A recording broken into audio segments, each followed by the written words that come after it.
হারানো যাবে না ইরানকে। আরো জানিয়ে দিব, এবার ইসরায়েলকে বিশ্ব থেকে বিচ্ছিন্ন করে ফেলার হুমকি ট্রাম্পের নেপথ্য কি, এবং সর্বশেষ থাকছে কিয়েভকে ধ্বংস না করে থামবে না রাশিয়া। এতক্ষণ শুনছিলেন সংবাদ শিরোনাম, এখন বিস্তারিত। তবে তার আগে অনুরোধ থাকবে এই ভিডিওটিতে একটি লাইক এবং কমেন্ট করে জানিয়ে দিন কোন জেলা থেকে বা কোথা থেকে আপনি আমাদের এই ভিডিওটি দেখছেন এবং শুনছেন।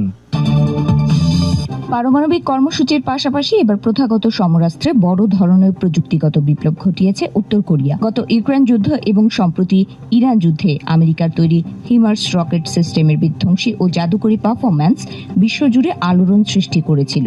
সেই যুদ্ধকালীন সাফল্য থেকে অনুপ্রাণিত হয়ে এবার অবিকল হিমার্সের আদলে তৈরি একটি অত্যাধুনিক modular multiple launch rocket system পরীক্ষা করেছে উত্তর কোরিয়া।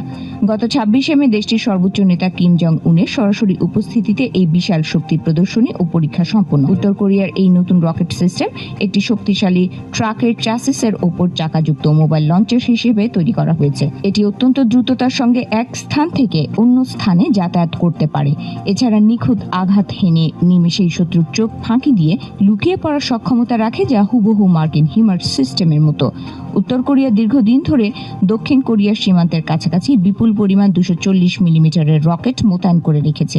এই রকেটের আওতার মধ্যে সিউলের বিশাল মেগাসিটি অবস্থিত। তবে আগের রকেটগুলো ছিল লক্ষ্যহীন, কিন্তু নতুন সংস্করণে যুক্ত করা হয়েছে একটি স্বয়ংক্রিয় নিখুঁত দিক নির্দেশনা প্রযুক্তি। এর ফলে এটি এখন নির্দিষ্ট লক্ষ্যবস্তুতে নিখুঁত আঘাত হানতে সক্ষম। এই একই সামরিক মহড়ায় উত্তর কোরিয়া বিশ্বের প্রথম কৃত্রিম বুদ্ধিমত্তা প্রযুক্তি সমৃদ্ধ প্রায় 100 কিলোমিটার পাল্লার একটি ক্রুজ মিসাইলের সফল পরীক্ষা সম্পন্ন করেছে। দেশটির সর্বোচ্চ নেতা কিম জং উন বলছেন, নিখুঁত নেভিগেশন ও এআই নিয়ন্ত্রিত এই মারাত্মক ক্রুজ মিসাইলগুলো দক্ষিণ কোরিয়ার সীমান্তের একদম কাছাকাছি ফ্রন্টলাইন আর্টিলারি ইউনিটগুলোতে স্থায়ীভাবে মোতায়েন করা হবে। সীমান্তে দক্ষিণ কোরিয়া ও আমেরিকার উপর চাপ বাড়াতে এ বছরে 60 কিলোমিটারেরও বেশি দূরত্বের লক্ষ্যবস্তুতে আঘাত হানতে সক্ষম সম্পূর্ণ নতুন একটি স্বয়ংক্রিয় কামানও মোতায়েন করার ঘোষণা দিয়েছে উত্তর কোরিয়া।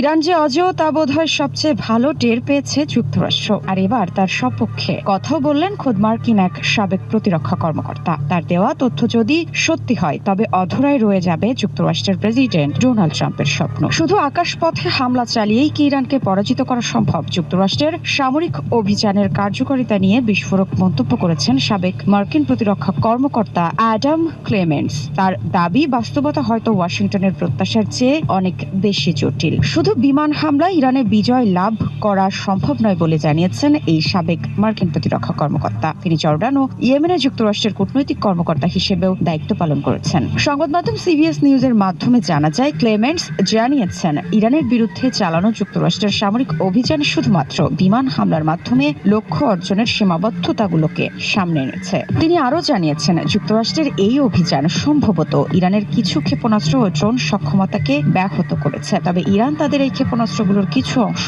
লুকিয়ে রেখেছে অথবা অন্তত পরবর্তীতে ব্যবহারের জন্য জমা রেখেছে। সাবেক এই প্রতিরক্ষা কর্মকর্তার মতে, এই যুদ্ধের প্রভাব মধ্যপ্রাচ্য অঞ্চলের বাইরে দূর দূরান্তেও অনুভূত হচ্ছে। এমনকি